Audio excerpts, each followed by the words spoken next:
vehículos, están por ahí mismo. Y motos tenemos cerca de 1.800.000 motos, ¿no es cierto? Pero una cosa o sea, que a mí me ha causado la mejor impresión del mundo, es la cantidad de vehículos eléctricos que ahora tenemos en el país. Esto es junio de 2025. Se han vendido 1.536 vehículos. Y en todo 2024 se vendieron apenas 1.400 vehículos. Eso, miren lo que significa esta mejora en la venta de vehículos eléctricos. Es decir, la gente ya cree en el vehículo eléctrico. Sabe lo importante que es un vehículo eléctrico, sabe el ahorro que genera un vehículo eléctrico. Eso tenemos que traspasar al transporte, en este caso con el proyecto que manejamos, traspasar al transporte público comercial. Porque como pasa en nuestro país, si un vehículo es taxi, debe ser bueno, ¿no es cierto? O si maneja la policía, debe ser buen vehículo, porque duran y duran y duran y duran y duran. Entonces, eso se espera que sean 3.000 vehículos de este año, es decir, duplicar la venta de vehículos del año anterior, significa que las condiciones están cada día presentándose de la mejor forma, a pesar que desde el 2015 los vehículos no pagan aranceles, no pagan el IVA, no pagan el ICE, desde el 2015. Desde el 2015 está entre 4 y 5 centavos del kilovatio. Y si un vehículo, para darles este número, un taxi, un auto, le da, vamos a poner 10 kilómetros por kilovatio, significa que para mover ese vehículo 1 kilómetro necesita medio centavo. ¿Cuánto creen ustedes que se necesita para mover un vehículo de combustible el mismo kilómetro? 25 centavos. ¿Ya? Así, o sea, esos números tenemos aquí. Pero esos números son los que nosotros, los que estamos aquí en este tipo de salas, son los que tenemos que promocionar. Para que cuando usted le cobre la carrera del taxi, sepa que está pagando por una carrera un vehículo eléctrico que paga menos, pero que posiblemente el CAPEX es mayor y que por eso no bajó la tarifa del servicio de taxi. ¿Ya? Pero se ve beneficiado el país porque deja de pagar subsidio, porque el subsidio lo pagamos todos. Entonces ese es el beneficio de nosotros los que usamos el transporte público. Que cuando pasamos a eléctrico o vehículo más eficiente como el reloj anterior, lo que nosotros hacíamos era dejar de pagar tanto subsidio que sale de nuestro bolsillo. ¿Alguna pregunta aquí al respecto? ¿No? Bueno. Esta lámina es a propósito así. Porque lo que quiere decir es que en el país existen 14 empresas que venden vehículos eléctricos homologados y que para el servicio público y comercial existen 23 tipos de vehículos. Aquí también está el precio y tiene desde vehículos de $103.000 hasta vehículos de $12.000 eléctricos. Entonces tiene toda la gama de vehículos eléctricos que han podido entrar y estar homologados en nuestro país. Y eso, ¿qué es lo que nos dice eso? Que las marcas saben que eso es un gran potencial que tenemos de desarrollar la industria aquí, sobre todo el desarrollo eléctrico, anclado en qué? En el subsidio de combustible. 1. 2. Ya se empieza a notar el costo de la energía eléctrica. Y 3. Ya las empresas mismas, ustedes van a ver aquí, ya se encargan de poner sus sistemas de recarga de vehículos. Pero sobre todo, la gente ahora ya conoce cómo comprar un vehículo eléctrico. Al comienzo, cuando recién llegaron, por ejemplo, voy a dar con marcas, llegó Skyway. Ustedes ubican la marca Skyway que trajo Mavesa, un vehículo de un urbano. ¿Sí saben con cuántos kilómetros de autonomía llegó ese vehículo? 400 kilómetros de autonomía. ¿Saben cuál es la ruta? Tal vez allí, querido Chamorro, usted nos puede contar. ¿Cuál es la ruta más larga de transporte urbano de Quito? Estará en 250. ¿No es cierto? Se recorren todo el día, ¿no? Que recorren todo el día. ¿Cuántos kilómetros? 250 kilómetros. O sea, la más larga de las más largas de Quito, que es la ciudad que tiene las rutas más largas, 250 kilómetros al día. Si usted trae un vehículo de 400 kilómetros de autonomía, significa que usted anda a cargar 150 kilómetros de autonomía, le hace pasear por la ciudad. Pero esos 150 kilómetros de autonomía, a usted le cuesta, no sé, estará unos $50,000 extras. Entonces usted hace pasear $50,000 en el CAPEX. Dice, pero es que tengo por si acaso. Justamente ahí está el problema de los por si acaso. ¿Ya? En el transporte público comercial, es un tema de logística, es un tema de ingeniería de logística, es decir, saber cuánto voy a recorrer, dónde voy a recorrer y quitarse la cabeza de que hoy día voy a hacer un transporte a Pato, no, mañana voy a Ibarra, no, si me sale una carrerita me voy aquí nomás a la Villa Flora, por lo tanto debo tener 400 kilómetros de autonomía y es muy caro el vehículo. Entonces es muy caro el vehículo, no es muy caro por la autonomía, es muy caro porque no se puede, no se calcula para qué mismo sirve el vehículo. No, pero ya tenemos una cantidad de cargadores en Ecuador. Sí, pero ahora viene cuánto tiempo te demora en hacer eso. Les voy a contar un detalle que me contó un señor que hacía el siguiente tipo de transporte. Llevaba de Durán a Pozorja todos los días del vehículo. Creo que son 250 kilómetros, me parece. Cuando hacemos el primer plan de Nova, lo único que hicimos fue cambiar la eficiencia. Le duplicamos la eficiencia a los camiones del señor. Pero como era tecnología nueva que presentó la empresa, cambiabas a los 10,000 kilómetros y no a los 5,000 ¿cómo se llama? El lubricante.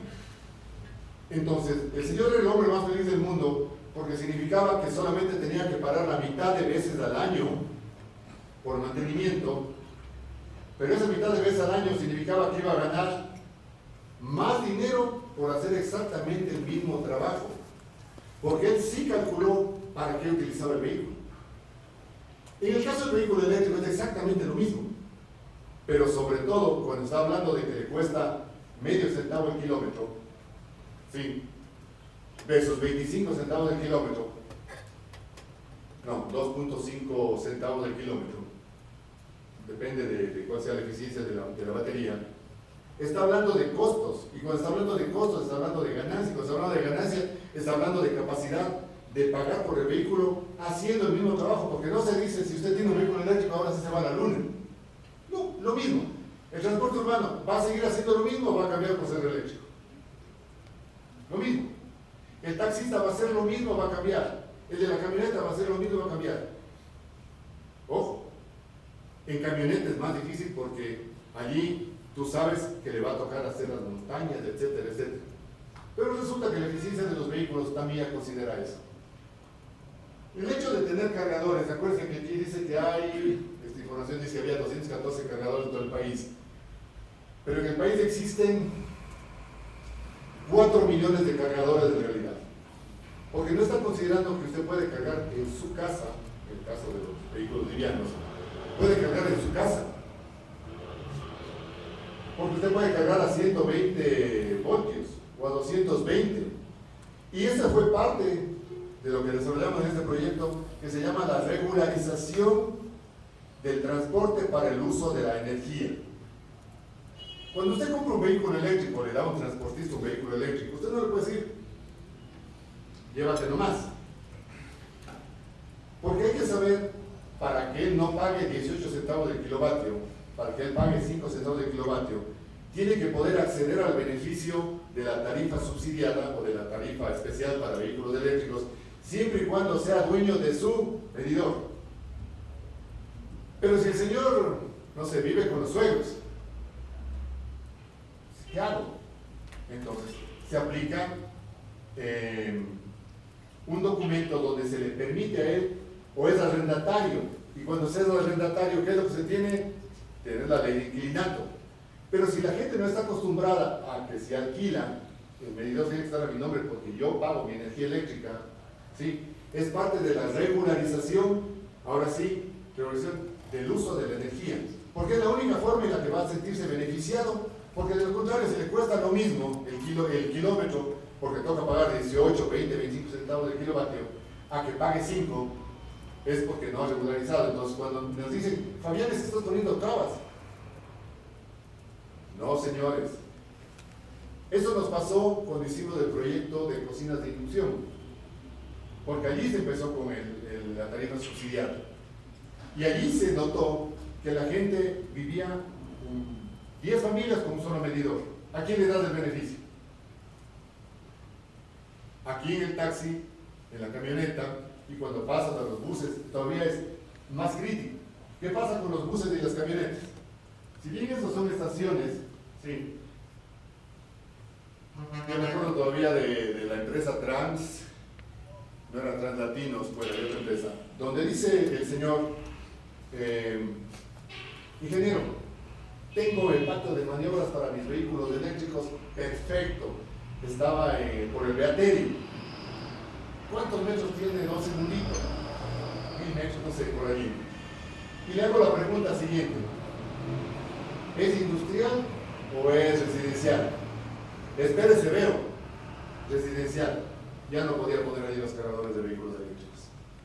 Entonces, ¿a dónde voy con esto? El proyecto de vehículos eléctricos incorpora a la empresa eléctrica, al Ministerio de Energía, a las empresas eléctricas, con él, porque al final los municipios deciden cuál es el desarrollo de la ciudad y a dónde está apuntado el desarrollo de la ciudad. Por lo tanto, está apuntado a dónde tienes energía suficiente para utilizar, para cargar 10 buses. Cargas 10 buses al mismo tiempo, le dejaste sin energía a las casas que están a los lados, si no fue en una zona en la que puedes implementar este tipo de proyectos.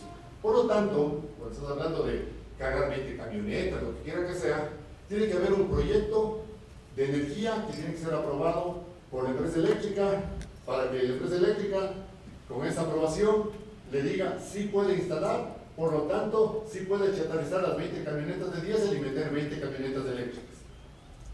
Pero si se van dando cuenta, no es un cambio, es una regularización, porque ya los productos ya están hechos. Es un tema de regularización. ¿Qué más interesante aquí? Lo vamos a hacer rapidísimo. Bueno, en 5 minutos vamos a decirles lo último. A ver cuál le pasa. Esa es la cantidad de energía que existe. En el 2015 se calcularon 160.000 vehículos que iba a haber en el país eléctricos. Hay 5.000.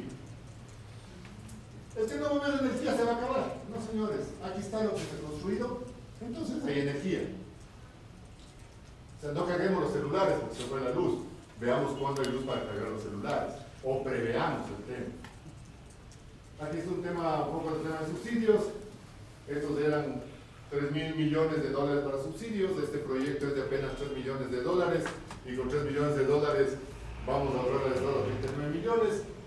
Pero el mayor impacto que estamos buscando en los últimos 3 minutos es que aquí hay 38.000 vehículos que hay que chatarrizar hasta el 2030, porque la ley orgánica de eficiencia energética dice que desde el 2030 los vehículos tienen que ser, de transporte público comercial, tienen que ser eléctricos, 100% además, ¿no es cierto? Y dice el Ministerio de Transporte que desarrolle proyectos y programas para chatarrización, y le dice Ambiente que también ponga platita a través de los NDCs, porque este es el potencial. Y ahora sí, el potencial, creo que esa es la mejor parte de eso. Bueno, aquí están los datos del proyecto: se cambiarán 404 vehículos, se invertirán 3 millones de dólares, y el crédito es de 30 millones de parte del BID. Del crédito de 30 millones de parte del BID apenas se van a utilizar 12 para esos 404, y el resto queda para algo que es importantísimo: el sector privado. Pero se ha analizado de que el tema de las flotas, ¿sí?, de vehículos es un tema importantísimo, no solamente para los vehículos, pero para los vehículos de carga, pero también para los vehículos, las camionetas, los taxis y los buses urbanos. El bus urbano debería formar parte del renting de vehículos, para que los municipios no se hagan cargo de un vehículo por 20 años o 32 años del tiempo de vida útil, sino se haga cargo del vehículo para cuando necesite y le devuelva al rentador. Y siempre va a tener la mejor tecnología. ¿Ok? Este es el reto. No es otra cosa. Estos proyectos que estamos desarrollando aquí, bueno, está todo lo que está todavía por hacer en el proyecto. También está a propósito hecho así chiquito. Las leyes, el informe, quién pone la plata, quién no pone la plata, el procedimiento. Industria nacional. Yo soy promotor de industria nacional, pero también soy promotor de industria nacional que sirva y que en nuestro país no se vuelva un basurero de tecnología internacional. ¿Ok? El vehículo que ya no es eficiente, mándenle al Ecuador, así como nos mandaron los chasis Escamanta, que hasta ahora no podemos cambiar. Pero ya existen vehículos que se hacen en el país. ¿Ok? Vamos a promover. ¿Qué más existe? Se juntó el agua con el aceite. AEADE y SINAE están apoyando para el desarrollo de una página web por la que los transportistas van a poder cambiar sus vehículos con el nuevo plan Renove. A diferencia del anterior, que era un proceso manual a través de las federaciones y el ANT, etcétera. Es un proyecto automatizado. ¿Alguna pregunta en los últimos 2 minutos?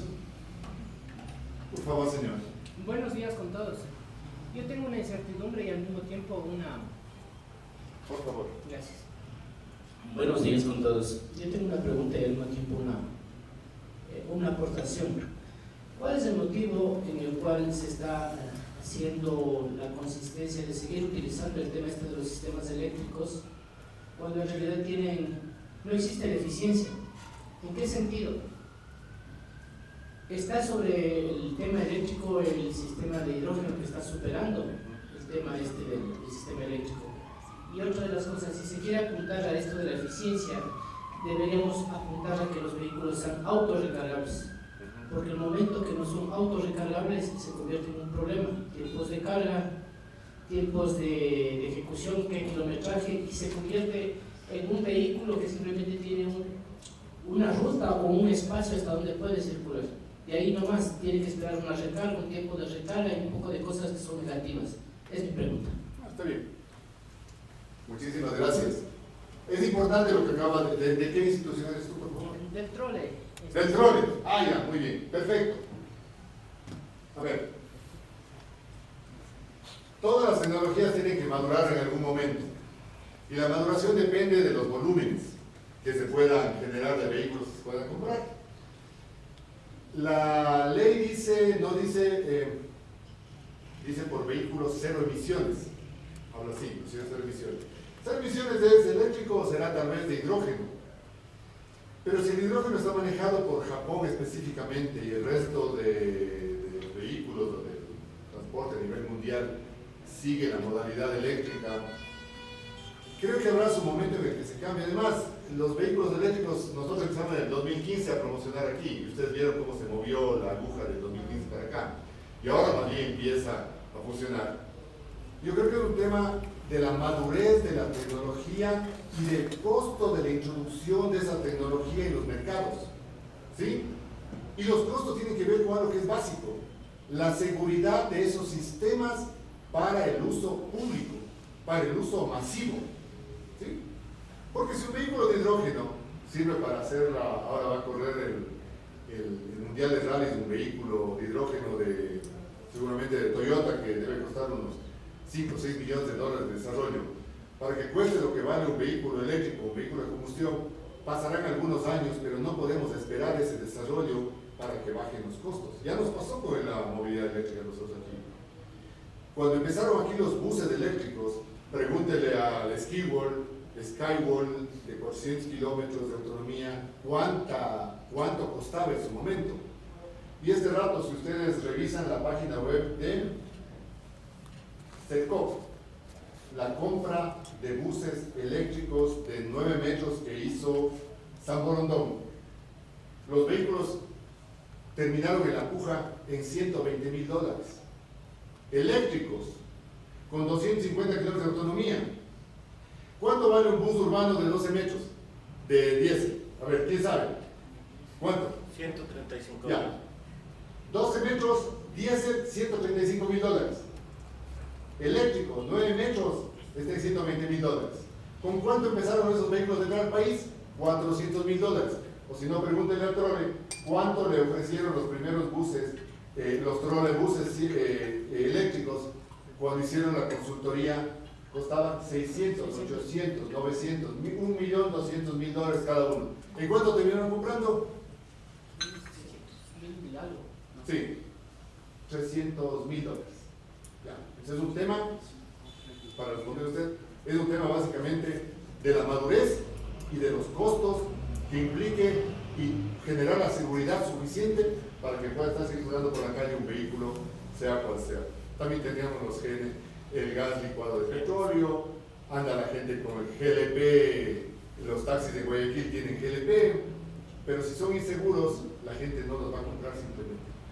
Y la recarga, si usted ha leído los últimos avances de recargas, sí, ya se recarga por kilómetros, ya no le dicen tiempo de recarga, le dicen 200 kilómetros en 5 minutos. Entonces, otra vez, la madurez está de acuerdo al volumen y el volumen está de acuerdo, y con el volumen tenemos costo, y con el costo tenemos introducción en el mercado. Yo creo que va por allí. Si el hidrógeno logra abaratarle más que el eléctrico, seguro. Dos preguntas rapiditas de una. La una, ¿en qué punto está el proyecto? ¿Qué le falta? ¿Cuáles son los pasos siguientes en caso de que fuera aprobada? Y gracias, Alessandro. Buenos días con todos. ¿En qué punto está el proyecto? ¿Qué le falta para ser aprobado en caso de que sea aprobado? Una. Y la otra, para las 35.000 unidades que presentaste aproximadamente de esta segunda fase, ¿cuál es el subsidio esperado del Estado? Es decir, en la fase 1 más o menos esperan 87.1 millones de dólares de subsidio. Para las 35.000 unidades, ¿cuánto sería el subsidio de acuerdo al proyecto que presentas? Primero, el proyecto Renova 1 fue diseñado para 80.000 unidades. Y con 80.000 unidades, ese fue el diseño. La implementación fueron 18.000, 16.000. 14.600, ya.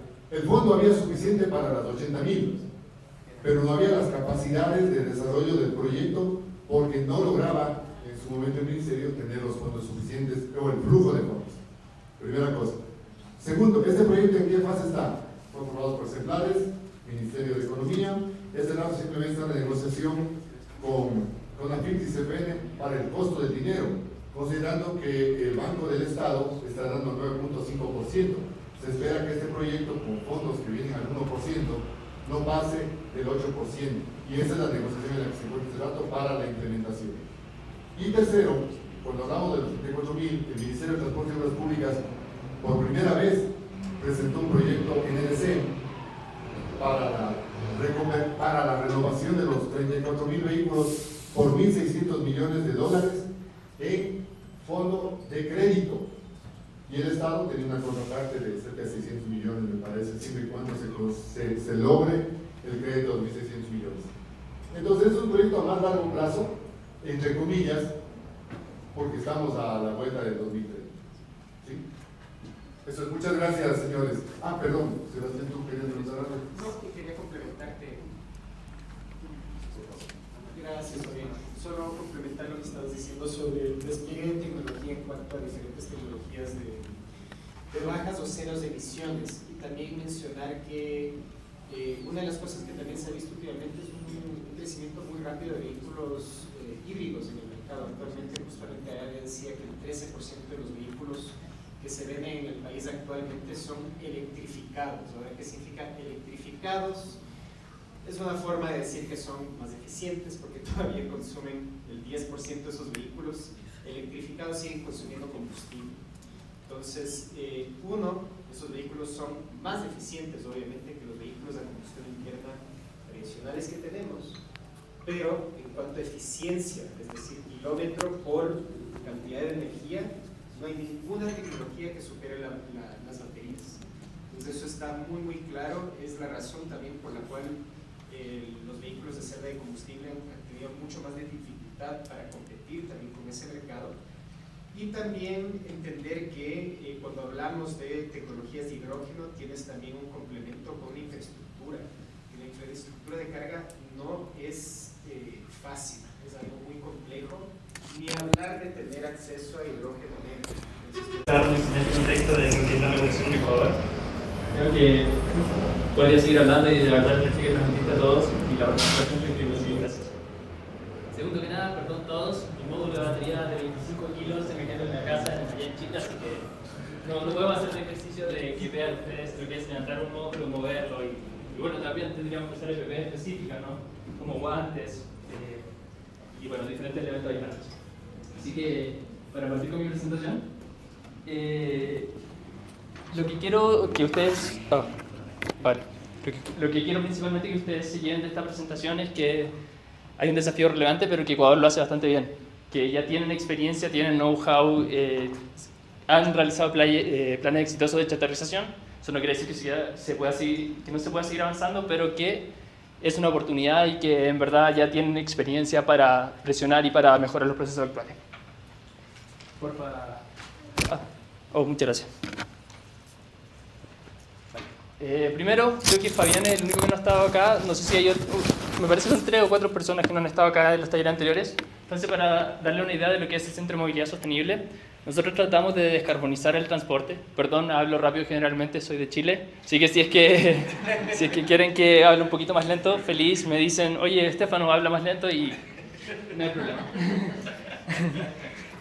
Bueno, nosotros tratamos de descarbonizar el transporte y de hacerlo de forma sostenible, involucrando también lo que son las baterías. En mi caso, como mencionó Daniel, hemos estado investigando minería. Chile es un país minero, que gran parte de su columna es minería, tanto de litio como de cobre, y somos los principales productores de cobre del mundo y también de litio. O sea, y el segundo productor de litio del mundo. Perdón, se me olvida. Vale, entonces la agenda de esta presentación es un poquito complementar y dar un ángulo diferente a lo que mencionó Fabián, el desafío actual que tiene Ecuador y el contexto, además de mencionar los aprendizajes a través de lectura de regulación y contacto con reguladores europeos principalmente, de cuáles son las mejores prácticas internacionales. Luego de esto les presento las propuestas de regulación y ahí hubieron varios desafíos, así que por favor si tienen preguntas también me levantan la mano y yo les doy la palabra en ese momento. Los beneficios y la justificación, tanto técnica, económica como social, y para finalizar, recomendaciones y conclusiones. Bueno, primero, y partiendo ahí, digo que el 13.4% de los vehículos en 2024 fueron eléctricos. Al parecer tengo que usar la palabra electrificados, para mí son similares, pero ustedes ya se entienden, ya hemos conversado sobre eso. Además, se pronostica que para el año 2050 de 1 a 1.5 millones de toneladas de baterías de vehículos eléctricos va a estar disponible, tanto para reuso, tanto para reciclaje. Entonces, como región tenemos un desafío que es interesante. Como les comentaba, Ecuador ya tiene experiencia con responsabilidad extendida al productor, tienen responsabilidad extendida del productor en neumáticos, en aparatos electrónicos, en pilas, en aceites lubricantes, en plásticos agrícolas y bueno, creo que se me está quedando alguna, pero el punto es que tienen experiencia. Además, el programa GRESI cuantificó que procesaron 7 millones de neumáticos, 68.000, 79.000 celulares aproximadamente, demostrando que tienen una estructura de trazabilidad y además que se puede agregar valor dentro del ecosistema de reciclaje. Finalmente, la oportunidad que yo veo es que estas propuestas buscan establecer sistemas de reciclaje para la gestión de los vehículos fuera de uso, de las baterías, desde su ingreso al Ecuador hasta el final. Y ahora es muy importante también con la contingencia que tuvieron en marzo, creo, en marzo, en que tuvieron un corte de luz. Y este corte de luz dejó incomunicado varias zonas de Ecuador, lo cual las baterías probablemente podrían haber jugado un papel ahí como soporte de la red, como soporte domiciliario. No entiendo si tuvieron problemas en hospitales, pero de todas formas, también para soporte de energía en hospitales y bueno, en todos los ámbitos de la electrificación posibles. Pum. Ya, para partir ahora con la propuesta. Estudiamos la propuesta de la Unión Europea, de China y también en esto yo me basé principalmente en la propuesta de la Unión Europea debido a que ellos tienen una propuesta que es flexible y que se aplica a los diferentes territorios, a las diferentes naciones de Europa. Y Ecuador encontraba similitudes en el hecho de que ustedes tienen los gobiernos autónomos descentralizados y que cada gobierno autónomo descentralizado, cada GAT tiene diferentes elementos y tiene diferentes opciones de ejecución. Entonces lo encontré muy interesante. Otro dato, y también para partir contextualizando lo que es un vehículo está compuesto del 63% de su peso en acero, 16% de plástico, 13% de aluminio, 2% de cobre y aproximadamente el 6% de otros. Esto es según la Agencia Internacional de Energía. Ahora ustedes dirán, ¿un vehículo eléctrico es muy diferente o no? Fabián, disculpa, ¿sabes la composición más o menos de un vehículo eléctrico? ¿Es similar a esta? A ver, yo creo que debe estar Tiene que haber menos acero porque tienes apenas 300 componentes en el motor eléctrico versus los 3000 componentes que tiene uno de combustión. Perfecto, sí, de hecho el cobre se duplica hasta un 4%, el aluminio aumenta y el acero disminuye aproximadamente. Lo que sí, en otros existen otro tipo de elementos, por ejemplo, existe lubricación de los ejes, dependiendo de la cantidad de motores que tenga un vehículo eléctrico, el tipo de lubricación es diferente, la temperatura de trabajo es diferente, el refrigerante de las baterías es diferente. Entonces existen otros elementos que son interesantes. Y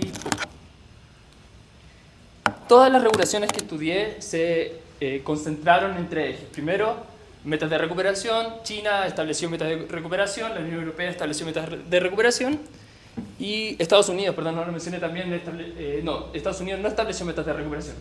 Luego todas las regulaciones se enfocan en la responsabilidad extendida del productor y además, y este es un punto que ha sido reiterativo en las diferentes sesiones, que falta un sistema de trazabilidad garantizada en los cuales ustedes pueden confiar en los datos, los cuales se les puede dar de seguimiento a los residuos o a los activos y los cuales les permite a ustedes decir esto es lo que hay, esto es lo que se proyecta a futuro, desarrollemos un modelo de negocio en función de esto.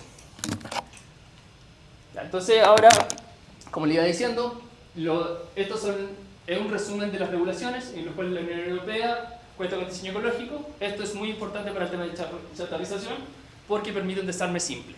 Luego la restricción a las sustancias peligrosas son transversales a todas las regulaciones. Los sistemas de recolección tienen que estar certificados, tienen que ser gestionados y ahí variar un poquito en cómo ocurre el proceso de recolección. Luego el coste de tratamiento en la Unión Europea va asociado al fabricante y el fabricante paga también por la captación del vehículo y lo lleva hasta el centro de recolección. Luego también todas las instalaciones tienen que ser certificadas, existen diferentes órganos certificadores. Por ejemplo, en Estados Unidos está la agencia, la EPA, que es la agencia Environmental Protection Agency, la agencia de protección ambiental, y en la Unión Europea existen incentivos, parecido al Ecuador. Estados Unidos es el único que no posee una normativa de diseño ecológico de los vehículos, pero el mercado va hacia allá, entonces Estados Unidos probablemente luego se suba a ese barco y empieza a desarrollar vehículos pensados también para el desarme y la circularidad. Es interesante entender que el costo de tratamiento en Estados Unidos y en China es mixto. Y en Estados Unidos en particular el costo de los incentivos nace de programas estatales, que son programas estatales que cubren hasta aproximadamente $5.000 y además también tiene una diferenciación por estrato social, en los cuales una persona que tiene menos recursos puede acceder a un financiamiento más grande. Además en China es mixto pero de una forma diferente, en los que el Estado y la empresa comparten la responsabilidad y además existen bonos de aproximadamente 20.000 yuanes, que son $3.000 para incentivar la chatarrización. Dime, Fabián. Cuando dices costo de tratamiento es lo que cuesta transformar los productos básicos de un vehículo eléctrico. No, es el costo de tratamiento de chatarrizar este vehículo. Disposición final. Exactamente. Ese es el costo mixto. Sí, que es mixto en función de quienes lo afrontan. O sea, en Estados Unidos es un negocio recuperar el material. Sí, claro, tienen la capacidad y el know-how también. Ya. ¿Alguna otra pregunta acá? ¿No? Va. Entonces, como les comenté, el principio central de la propuesta de regulación fue que se base en el principio REP y aparte de eso aprovechar todas las bondades y el desarrollo que tiene Ecuador, los cuales ustedes ya reciclan neumáticos, aceites y baterías de plomo ácido. Y ahí en las baterías de plomo ácido también un tema muy importante y que salió en una conversación con Andec, es el tema de la trazabilidad. Ahí hay problemas de trazabilidad con las baterías de plomo, hay problemas de gestión con las baterías de plomo y también es un tema que me gustaría levantar en esta regulación. Y un comentario sobre las motos. Curiosamente la Unión Europea no regula la chatarrización de las motos, pero China el año 2023 sacó una regulación de motos en las que una moto después de 5 años tiene que ser chatarrizada. Una moto no eléctrica, ojo, tiene que ser chatarrizada. Entonces es interesante, un antecedente interesante para pensar en lo que se podría venir en el intercambio entre motos a combustión interna y motos eléctricas. Además, bueno, acá son puntos en los que también todas las regulaciones convergen. La recepción y el almacenamiento, todo se hace de forma digital, se recepciona, se hace que haya contenedores especializados, las baterías, por ejemplo, que no contaminen el agua, etc. Para el desarme y la descontaminación, que este es el primer paso para comenzar el desarme del vehículo, es que se descontaminan todos los residuos del vehículo, se sacan los aceites lubricantes, se sacan todas las partes de valor ahí en valorización y también los repuestos, y luego esto ya se pasa a la etapa de reciclaje. También, y un tema importante y transversal que notamos en el proyecto es la inclusión social que refería al reciclaje. El reciclador va a comenzar a jugar un rol mucho más importante en la sociedad, y a la vez la cantidad de residuos que nosotros disponemos y que generamos va a ir aumentando. Entonces el tema de la circularidad, el tema de formación de capacidades y el tema de tener gente capacitada y específica para desarrollar estos elementos va a ser un elemento habilitante importante. Ya, ahora, como les mencioné anteriormente, un módulo de batería, y este es como mi lado más fuerte, digamos, pesa alrededor de 25 kilos. Pero acá, alguien de ustedes, Antonio, disculpa que te saque el escenario. Cuéntame, ¿qué es esto? Es el pase de batería. Perfecto. ¿Más o menos cuánto pesa? Dependiendo del número de celdas que tiene. Si hay una tonelada, ¿será? Tiene 12 este. Una tonelada. No, es bastante más liviano, pero pesa alrededor de 400 kilos. Este es para un vehículo liviano pequeño. Y, a ver... no depende del material, o sea, de los minerales que tenga. Existe dependencia, pero no se nota tanto en el peso, se nota mucho más en la densidad energética y en la autonomía. Perfecto. ¿Notan algo más interesante de esta imagen? Disculpe usted, señorita de lente, ¿nota algo más interesante?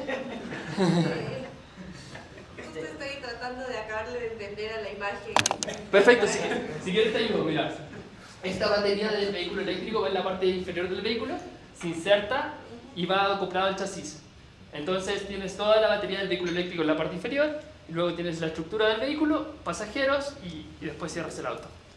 ¿Notas algo interesante? ¿No? O sea, se me asemeja a los sistemas que se utilizan en sistemas más pequeños. Ya, o sea, perfecto. que es armable, desarmable. Perfecto, ese punto quería tocar, de hecho. Miren, estos dos pines de acá son súper interesantes y habilitan todo un modelo de negocio. Estos dos pines de acá permiten intercambio rápido de baterías, en los cuales, de hecho, una experiencia que tuvo mi jefe cuando estuvo en China, él vio como un taxista entraba a un taller, el taller desacoplaba la batería desde el suelo, sacaba la batería, introducía una batería nueva, la batería anterior ya estaba descargada y esta batería nueva estaba completamente cargada, permitiendo lo que se llama battery swapping, y esto es una muy buena solución para sistemas que requieren una continuidad. Entonces, minería, taxistas, es una posible solución y es muy interesante. El transporte pesado. Exactamente. Se puede, en el caso de, entiendo que sale todo el banco de baterías. Sí. Si es que la falla es una batería, también permite hacer el cambio de la unidad, no solo de Ya. la celda. Estamos hablando a nivel de módulo, no de celda todavía, así que es un poquito más arriba, pero en este caso, al salir toda la batería, generalmente se funciona a nivel de packs, pero luego, un poquito, después voy a hablar de los módulos, así que muchas gracias. Dime. El problema un poco que viene con el swapping de las baterías es que las baterías son lo más caros y me ponen una batería que no está al mismo nivel que la que yo tenía, la mía es más nueva y todo eso, por eso solo funciona para empresas. ¿Hay alguna experiencia en el swapping para público, para privado, perdón? Para complementar la pregunta, discúlpame Sebastián, miren, o sea, es súper interesante y allí es una de las razones por las que el proyecto, es muy interesante lo que nos presentas y es una de las razones por las que el proyecto busca ir al renting, porque son flotas. Pero una de las cosas que aquí estamos tratando de solucionar es el tema de los seguros. Perfecto, la certificación que va detrás del seguro. El seguro te asegura el vehículo, pero aquí debería asegurar el vehículo por un lado y la batería por otro. Sí. Sí, entonces, ese es uno de los principales problemas que todavía se trata de solucionar desde el punto de vista del renting, para saber quién asegura y qué se asegura de la unidad. Perfecto. Sí, eso es importante. ¿Sebas? Es que te puedo complementar lo que acaba de preguntar, si Sí, por supuesto. Pero justo hace este año estuve en Noruega, me invitaron a Noruega por una conferencia, etcétera, y pude manejar un vehículo con battery swapping privado, alta gama, marca NIO.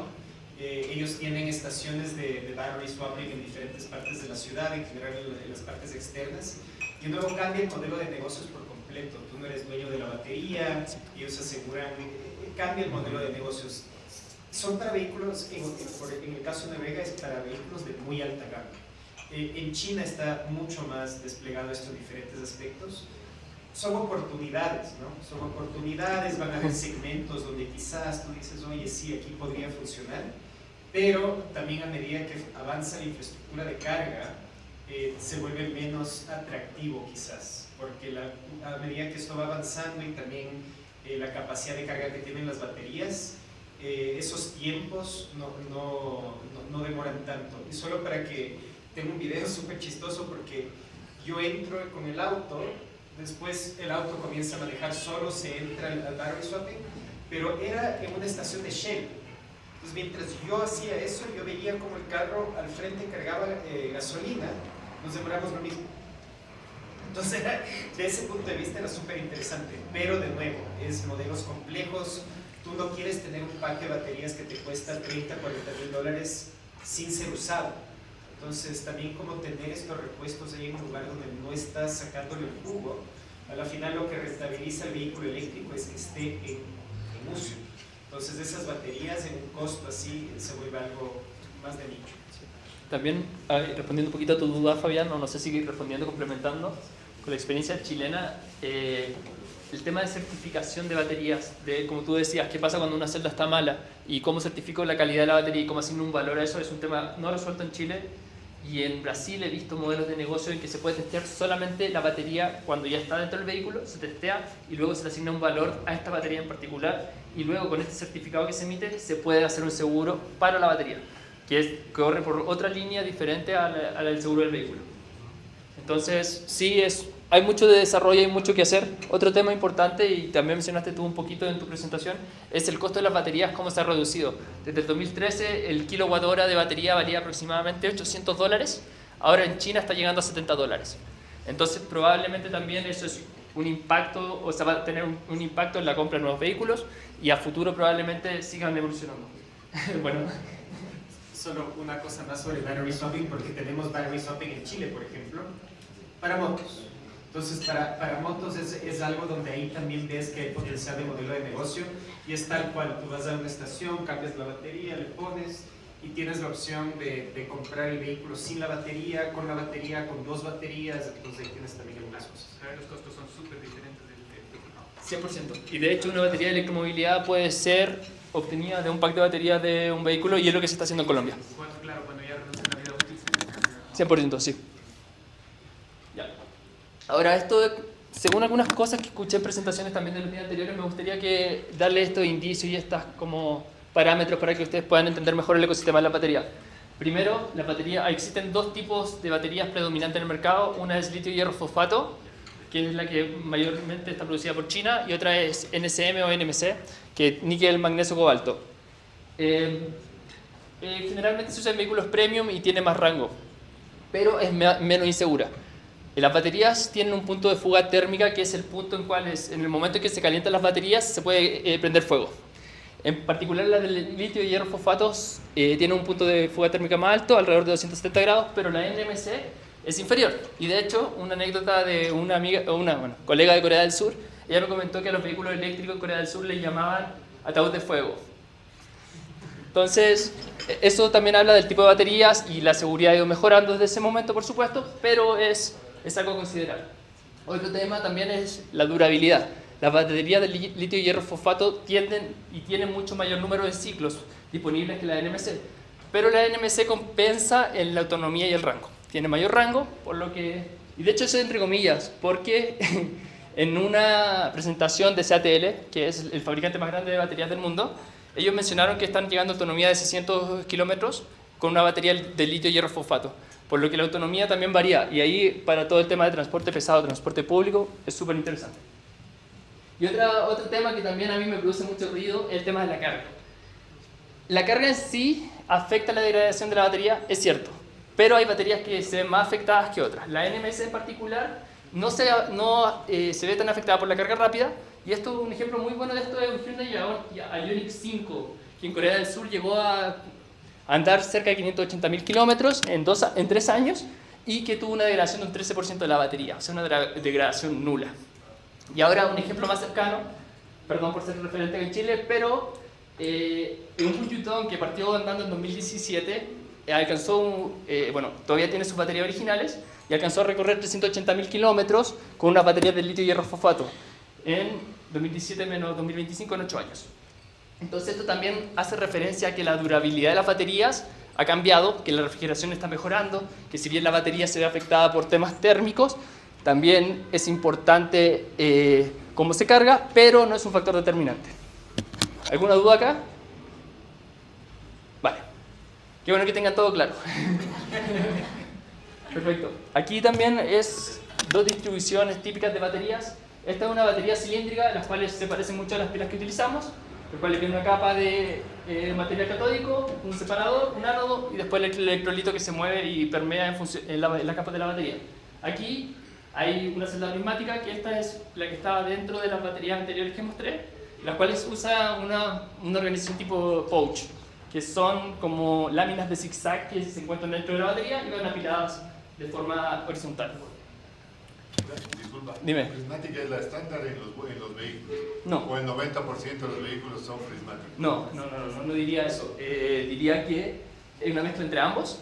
Diría que incluso BYD o BYD desarrolló las tipo Blade, que son otro tipo diferentes, pero estas son las que predominan en el mercado. Ya, perfecto. Ahora, ¿a quién le puedo preguntar? Disculpen, ¿ustedes saben lo que es eso que hay en la derecha de la presentación? ¿Alguna idea? ¿Leve? ¿No? ¿Nadie? Grafeno. ¿Ah? Grafeno. No. Eso es black mass, materia negra, es lo que se obtiene del proceso de reciclaje de batería en primer nivel. Esto es una mezcla de diferentes minerales constituyentes de las baterías, puede ser níquel, puede ser manganeso, puede ser cobalto, y se ve así. De hecho, como es un paso relativamente simple a conseguir y así también evitas pasos posteriores como utilizando hidrometalurgia o pirometalurgia, que son para el refinamiento de minerales específicos. Y ahora, perdón, ya eso fue como un slide de baterías, así que olvidémonos, volvamos a la regulación. Bueno, todas las regulaciones que estudié, y acá también incluí la India en particular, tienen y fijan metas de recolección de los minerales de las baterías. La Unión Europea fija un 80% para el litio a partir del 2026, China fija un 90%, los chinos en el tema de baterías están muy por delante, así que son un ejemplo lejano a seguir. Por lo que falta desarrollar los pasos intermedios en general en Latinoamérica e incluso Estados Unidos tiene que desarrollar pasos intermedios. Y India también fija metas del 70% para la recuperación de minerales. También existen, y en todas las regulaciones existe responsabilidad extendida del productor. Dime, Vladi. No sé si te regreso Por supuesto. ¿Cómo acá tenemos lógicamente, si no me corrigen los compañeros de ANDE? Por favor, ya. Si no me corrigen los compañeros de ANDE, que son los que más saben del estado de la situación en el mercado local, solo hay 2 empresas que realizan disposición final de baterías de vehículos eléctricos, que son Incinerox y una más, todas 2 empresas. Pero en Chile, en este proceso, la fotito justo que estás mostrando, ¿cómo se produce la recuperación de los metales? ¿Después de la incineración o antes de la incineración? ¿Se hace la destrucción?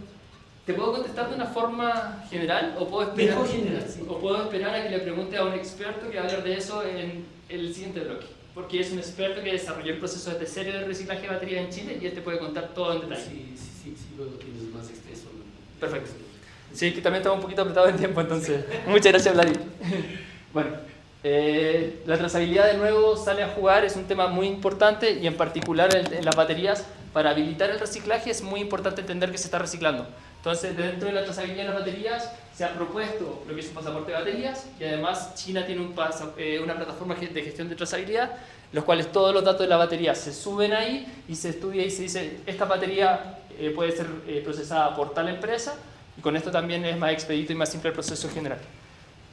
Finalmente, las baterías están siendo diseñadas para, de forma circular, y en los cuales acá existe el concepto de reciclaje directo.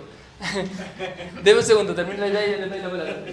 Reciclaje directo, en los cuales, por ejemplo, las baterías se puede extraer solamente el cátodo y se deja el ánodo y el electrolito dentro de la batería, y así se reutiliza solamente el cátodo de una forma simple. Esto también es un avance. Y partamos por acá. A ver, quiero entender, este tema del pasaporte de baterías, ¿quiere decir que la batería como tal tiene un BIN diferente al BIN del vehículo? O sea, ¿Perdón, un BIN? El número de serie. Ah, perfecto. Sí, o 100%. Sí. Completamente Sí. diferentes al vehículo. Sí. ¿Fabián? Levántate la mano. Sí, verás. Seguramente Joan es la que va a dar la siguiente charla de reciclaje, y me alegro muchísimo que sea ella la que está manejando esto. Pero yo tengo allí nosotros cuando hicimos el tema de los celulares, teníamos ya un problema con las baterías, porque si bien habla de que China impulsa una plataforma de gestión de trazabilidad, es prohibido exportar sustancias peligrosas.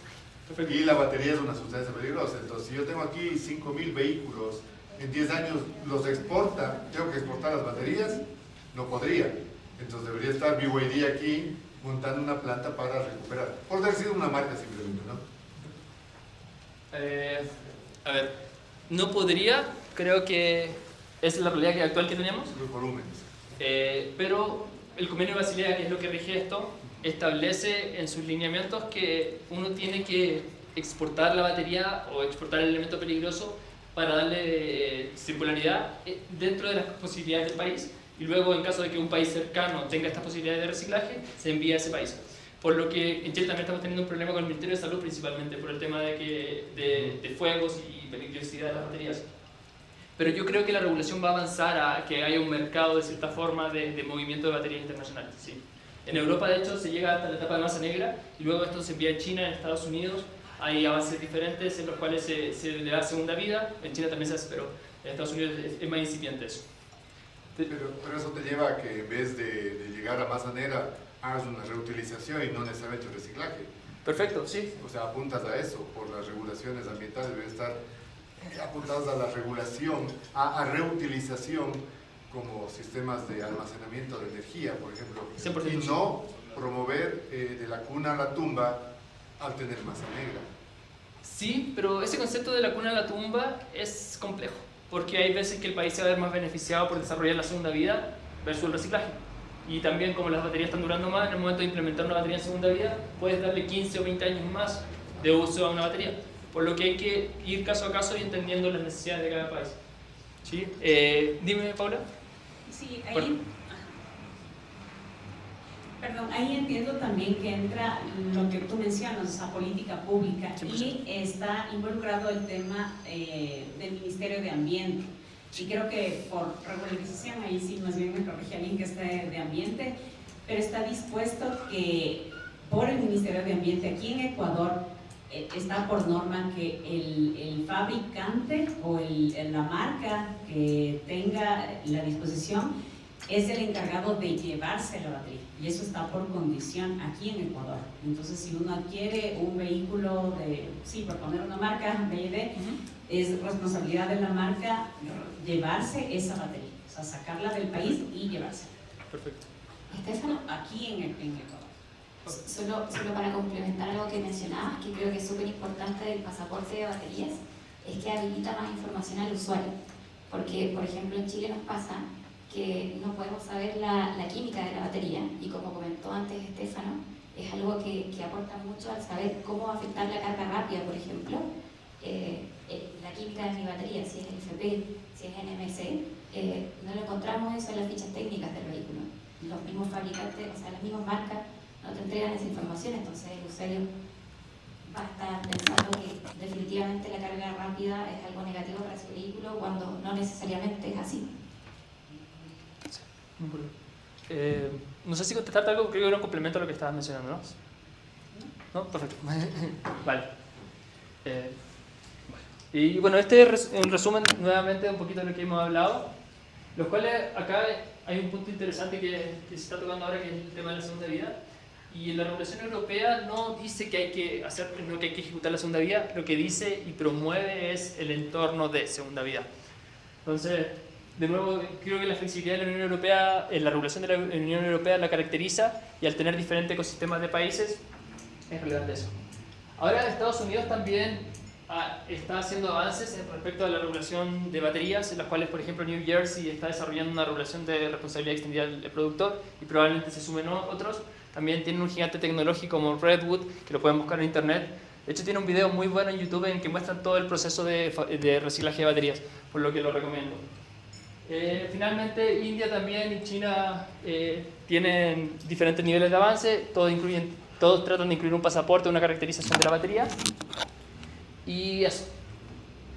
Entonces, bueno, la regulación propuesta se basa principalmente en principios de la regulación BAPU que tienen. Por ejemplo, tienen desarrollado el ecosistema de recolección de contenedores específicos, tienen desarrollado también un tema de revalorización, pero incluye lo que es el identificador de baterías, que es algo que a nivel mundial se va a dar, y que esto sería literalmente una imposición desde el país de origen a las baterías mismas, por lo que está casi dado. Los protocolos de seguridad son importantes, y acá quiero contarles una anécdota en la que yo estaba con el mismo banco de baterías que mostré en la foto y estaba sin ninguna EPP. Dije, esta batería está descargada, no hace nada. Y las personas expertas me dijeron, no, esa batería aún así te puede matar a pesar de estar descargada, porque la energía residual de las baterías es suficiente para electrocutarte o causarte daños severos.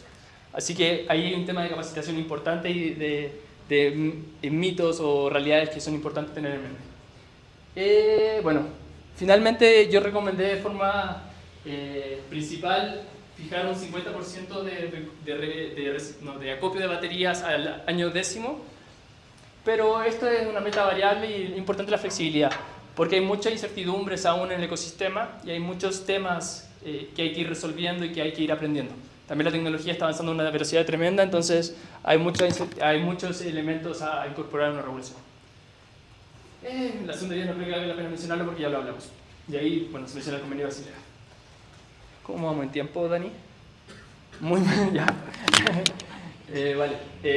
Plan Renova, para mí creo que es un éxito. De hecho, tuvo premios internacionales. Creo que usted tiene la experiencia y que ya hay un segundo proyecto de recambio vehicular que Fabián, 3. Ya hay uno más. Perfecto. 2 proyectos más, el de eléctricos y un combustible. Perfecto, hay 2 proyectos más de recambio vehicular, lo cual hace que Ecuador tenga un ecosistema muy interesante. Además, como menciona ahí, está el recambio y hay beneficio económico tangible. El costo del kilowatt hora, la ampliación de la industria del reciclaje, la generación de empleos formales, y luego esto, la revalorización de componentes, y acá estoy hablando en general, tanto de vehículos fuera de uso como de baterías. Luego, la protección ambiental, que no sabía, de hecho yo encontré el aire al principio cuando llegué a Quito muy bueno, y mucho mejor que Santiago, pero después como fui entendiendo que existían problemas ambientales serios, y que esto se puede sortear o se puede mejorar. Los tecnológicos de alto valor como las baterías. Me quedan 2 slides más. Bueno, las recomendaciones siempre es basarse en lo que construir sobre la que ya tienen, que son los elementos REC. Luego esto es muy importante en todo sentido, darle trazabilidad y un sistema de gestión de datos. Es un elemento habilitante y transversal para todo, creo, lo que hemos mencionado en este taller. Lo otro es el tema de la alianza y la colaboración. Es muy importante que los diferentes agentes en Ecuador comuniquen y conversen y que los estudios sean relevantes y además sean enfocados en las necesidades. Y por último, la infraestructura y la capacitación técnica también va a jugar un rol muy importante en el ecosistema de reciclaje en general. Y bueno, conclusiones que se parecen a las recomendaciones, pero primero es que la regulación en este momento es muy importante y relevante a nivel mundial y regional, y también para Ecuador. ¿Otra apuntada por lado?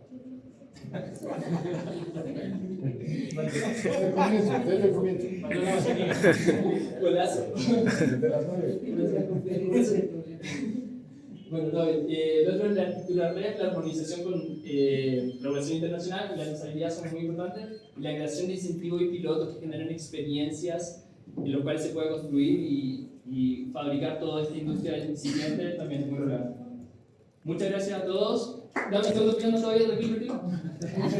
Acá ese es mi correo y acá está el correo también de Daniel en el caso que ustedes quieran contactarnos y felices de compartir información, felices de ser nexos, felices de apoyarlo en desarrollar todo el ecosistema cotelero. Así que eso. Muchas gracias, Estefan. Igual no te vayas para que puedas explicar la actividad. Pero Fabián tiene una pregunta acá, ¿sabes?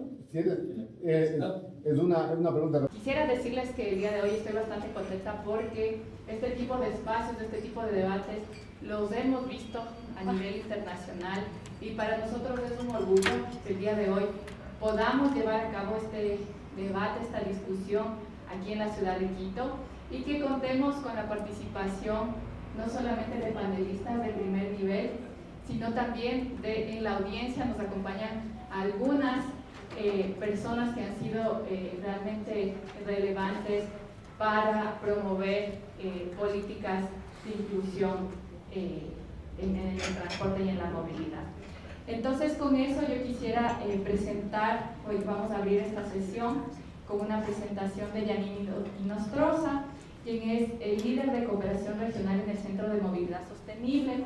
Yanina lidera iniciativas en América Latina y el Caribe que promueven hacia la transición hacia una movilidad sostenible, como la Plataforma Regional de Apoyo e Inversión para Programas de Movilidad Eléctrica, parte del Programa Global para la Movilidad Eléctrica y el Proyecto Access, el cual está enfocado en acelerar soluciones de movilidad urbana baja en carbono mediante la digitalización.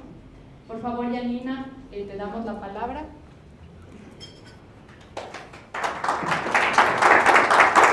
¿Tienes el puntero? Muchas gracias, Alexandra, y muchas gracias a todos y a todas por seguir con nosotros. Sabemos que la jornada ha sido larga, pero ya estamos por la última sesión y una sesión también muy relevante.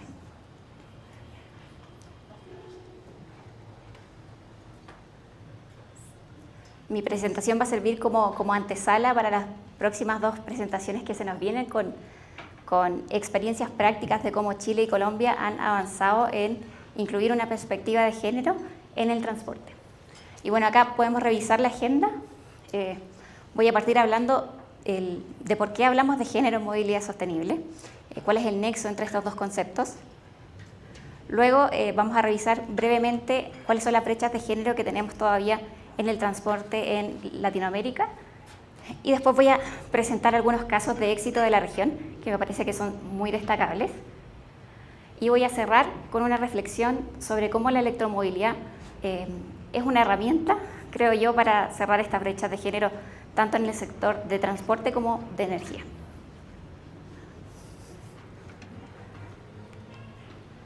Y me gustaría partir con un pequeño ejercicio, a ver si me ayudan. Probablemente conozcan esta imagen. La idea es que identifiquemos la diferencia entre dos conceptos, la igualdad y la equidad, que muchas veces los tratamos como sinónimos, pero yo creo que son muy distintos. Entonces, a ver si me ayudan, ¿cuál de las dos imágenes, 1 y 2, creen ustedes que representa mejor el concepto de equidad? La 2. La 2. Perfecto. Muy bien. Como pueden ver, ahora sí. No todos necesitamos el mismo cajón para poder disfrutar del partido que está detrás de la cerca. Algunos necesitamos una rampa, otros necesitamos 2 cajones. Y es porque la equidad reconoce que no somos todos iguales. Y lo mismo pasa en transporte. Si pensamos en 3 personas que quieran subirse a un bus, como nos hizo el ejercicio hoy Fabiana en la mañana de subirnos a la silla, enfrentamos dificultades distintas. Por ejemplo, una mujer con un coche necesita una rampa, una infraestructura distinta para subirse al bus y también va a ocupar un espacio diferente dentro del bus y se va a demorar un tiempo distinto en subir que una persona joven o una persona con movilidad reducida. Entonces, ahora respecto a las brechas de género, lo primero es que las mujeres nos movemos distinto. Voy a profundizar en cada uno de estos temas. Luego, estamos subrepresentadas dentro del sector de transporte en cuanto a lo laboral y también somos las más afectadas por casos de violencia e inseguridad en el transporte. Entonces, ¿a qué me refiero cuando digo que nos movemos distinto? Como ven en la imagen, ahí en las líneas rosadas un poco caóticas, las mujeres tendemos a movernos generando una especie de polígonos. Es decir, que nos vamos de un punto A a un punto B y después de regreso, como suelen ser los trayectos de los hombres, que generalmente van de la casa a la oficina, de la oficina a la casa, sino que las mujeres tendemos a encadenar trayectos, tratando de cumplir con ciertas labores del hogar que generalmente son asociadas a las mujeres. Y por lo mismo, pasamos, por ejemplo, de la casa a la escuela, de la escuela vamos a la oficina, de la oficina pasamos a hacer compras, de las compras vamos de nuevo a la casa. Y es por eso que el transporte también tiene que hacerse cargo de estas diferencias en cómo nos movemos. Y además de eso, todavía las mujeres tenemos menos acceso a medios de transporte motorizados. Y eso está muy relacionado con que tenemos menos acceso al crédito que los hombres. Teniendo las mismas condiciones de pago, las mujeres tenemos un 15% menos de tasa de aprobaciones de crédito. Y lo otro es que también tenemos menos licencias de conducir, solemos manejar menos. En Chile, por ejemplo, solo un 33% de las licencias entregadas en los últimos años han sido a mujeres. Ahora, si pensamos más allá en licencias que sean para transporte de movilidad de personas, el número baja todavía aún más y pasamos a un 8%. Y si pensamos en transporte de carga pesada, ni siquiera llegamos al 1%. Entonces tenemos una brecha muy grande. Y bueno, se relaciona con nuestra subrepresentación dentro del sector del transporte. Acá les dejo una tabla en donde podemos ver el porcentaje de participación de mujeres dentro del transporte y vemos que ninguno de los países acá supera el 18%.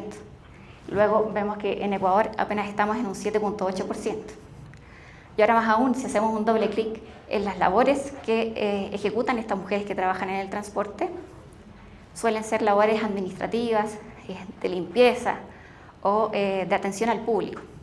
Muy pocas veces están relacionadas a la operación de los vehículos o el diseño de sistemas de transporte. Y ahora, para cerrar con las brechas, la violencia de género. Adelante. Disculpa que te interrumpa, solo un ratito nomás para que conozcan una investigación que estuvimos haciendo para hacer una evaluación del Ecuador. Se intentó tener datos de la ANT sobre las licencias de mujeres en el Ecuador. Lastimosamente no tienen ni públicos ni publicadas en su página web, no hay transparencia, tampoco pudieron darnos los datos, las personas técnicas responsables para ver el problema que significa también encontrar datos sobre mujeres en el Ecuador, especialmente en el tema de transporte. De todas maneras, me pasó que no pude encontrar del Ecuador, por eso vengo con datos de Chile. Es algo que tenemos que primero poder medir, ¿cierto? Para poder solucionar. Y acá les muestro, por ejemplo, que el tema del acoso en el transporte público no es algo que se ha aislado a alguna ciudad, a Quito en particular, por ejemplo, sino que también tenemos muchas campañas en Santiago de Chile, en Cali, también de Colombia. Y es porque las mujeres tenemos una percepción de miedo. En Santiago de Chile, por ejemplo, el 73% de las mujeres dice que tiene miedo de usar el transporte público. Si vamos a algunas ciudades de Colombia, esto sube incluso a un 80%. Y bueno, ¿cómo nos adaptamos las mujeres? Porque todavía igual tenemos que usar el transporte público. Modificamos los horarios en los que nos movemos muchas veces. También las rutas, quizás no vamos por la ruta más eficiente, sino que la adaptamos a la que pensamos que es más segura. E incluso adaptamos nuestra ropa que usamos al movernos en transporte público. Y ahí les dejo un par de imágenes que muestran que muchas veces los espacios que están asociados a paraderos o al ingreso de estaciones de metro son espacios en donde también se concentran estas situaciones de acoso porque o están mal iluminados o transitan muchas personas por un espacio que es muy angosto. Entonces es muy importante considerar esta perspectiva de género al diseñar estos espacios.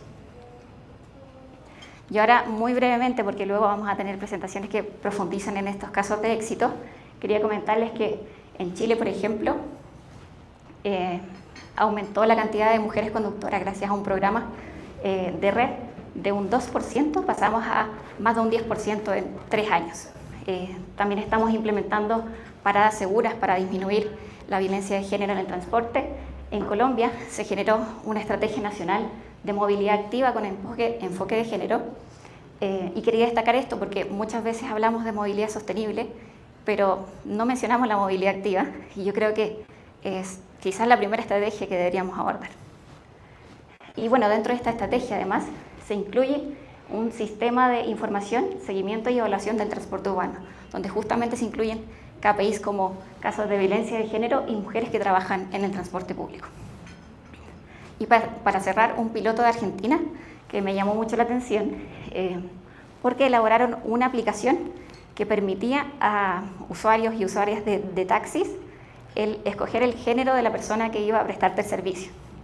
Y ahí se dieron cuenta de que probablemente este botón iba a hacer que la demanda de mujeres conductoras aumentara, y se adelantaron a esto, justamente capacitando a mujeres para que pudieran unirse como taxistas. Y ahora, para cerrar, quería contarles un poco de una iniciativa en la que me tocó participar, y que justamente creo que demuestra que la electromovilidad puede ser una oportunidad para disminuir esta brecha de género, porque vamos a necesitar generar capacidades, capital humano, que habilite la transición a la movilidad eléctrica. Entonces, podemos partir haciéndolo con enfoque de género, podemos enfocarnos en sumar a más mujeres a la movilidad. Y bueno, hicimos un curso de iniciación a la electromovilidad dirigido a mujeres. De hecho, la profesora era una mujer también, en Santiago de Chile, para 23 mujeres a las que becamos. Y bueno, le comentaba... Oh, me quedé sin batería. No hablo muy fuerte, así que...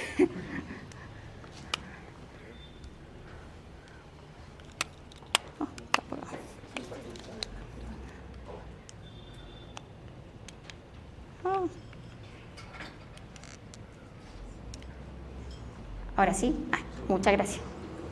Y bueno, en este curso lo diseñamos con 0 presupuesto. Fue muy de la voluntad, porque justamente mujeres estábamos participando en este proyecto y conseguimos el apoyo de una empresa que justamente quería desarrollar una área de formación de capital humano, y los ayudamos a desarrollar este curso, y por eso logramos becar a estas mujeres que participaran en el curso de diagnóstico y mantenimiento para vehículos eléctricos. Te paso. Buenas tardes con todos. Justamente en ese sentido, la Secretaría de Movilidad, con el Patronato San José, mediante un convenio con el Sindicato de Choferes Profesionales de Pichincha, está dando un total de 300 becas para mujeres, mujeres que han sufrido violencia y que son cabezas de hogar. En este momento ya fueron las 50 primeras capacitadas, y se tiene una visión que hasta diciembre de este año las 300 becas que se ha dado ya sean cubiertas. Esta beca incluye lo que es el costo de la licencia tipo D, para que ellas puedan ser conductoras del sistema metropolitano de transporte. También, de la misma manera, la empresa de pasajeros tuvo un programa similar en el cual capacitó a conductoras para que puedan manejar el tema igual de la movilidad que está a cargo del municipio. Solo eso para dejar como en contexto.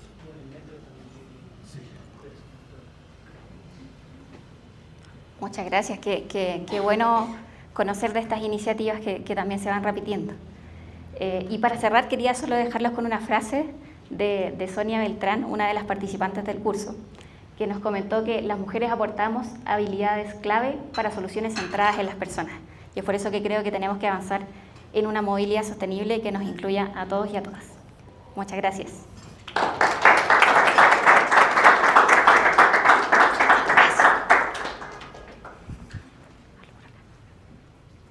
Muchísimas gracias, Yanina.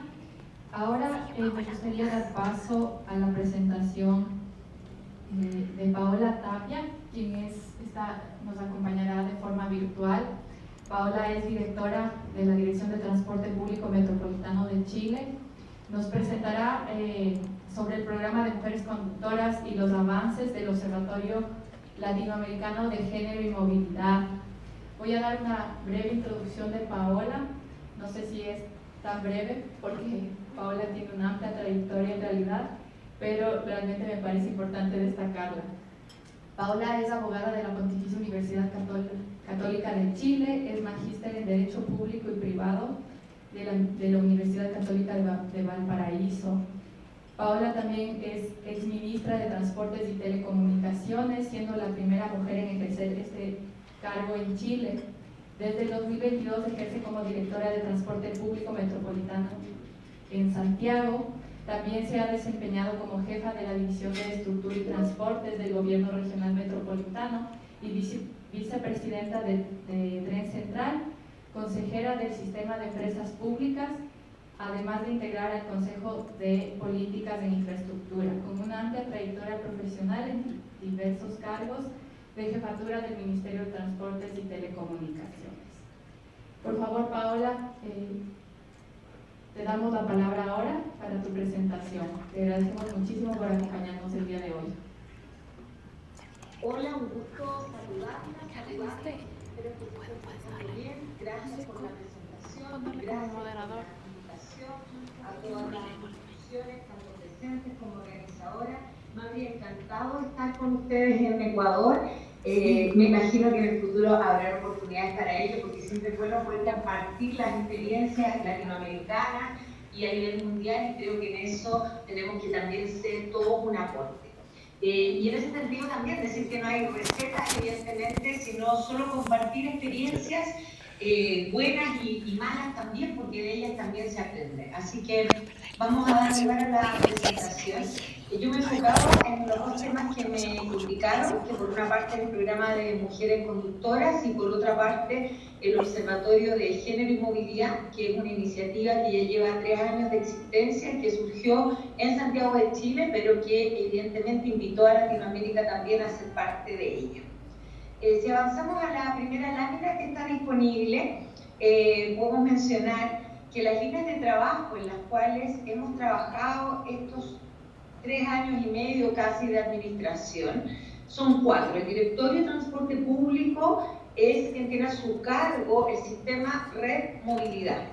Red Movilidad integra al metro. Nosotros tenemos 7 líneas del metro, tenemos 149 kilómetros de metro, sin duda es el eje estructurante de la ciudad, pero a ello sumamos 6.500 buses y un tren de cercanía de 23 kilómetros.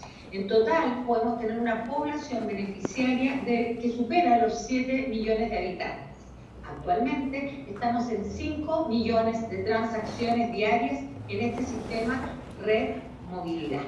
Y como se comentaba anteriormente en la presentación anterior, evidentemente el género tenemos que hacernos cargo de él. No quiero ser reiterativa, pero obviamente me sumo a la seguridad que se planteó, me sumo a la movilidad que es diversa en las ciudades y también a la desmasculinización del sector. Y agrego un elemento que es fundamental, que es que las instituciones también tenemos que internamente recoger, no creando solo una unidad de género, sino que transversalizando el enfoque de género en cada una de nuestras organizaciones, sean privadas, públicas o de la sociedad civil.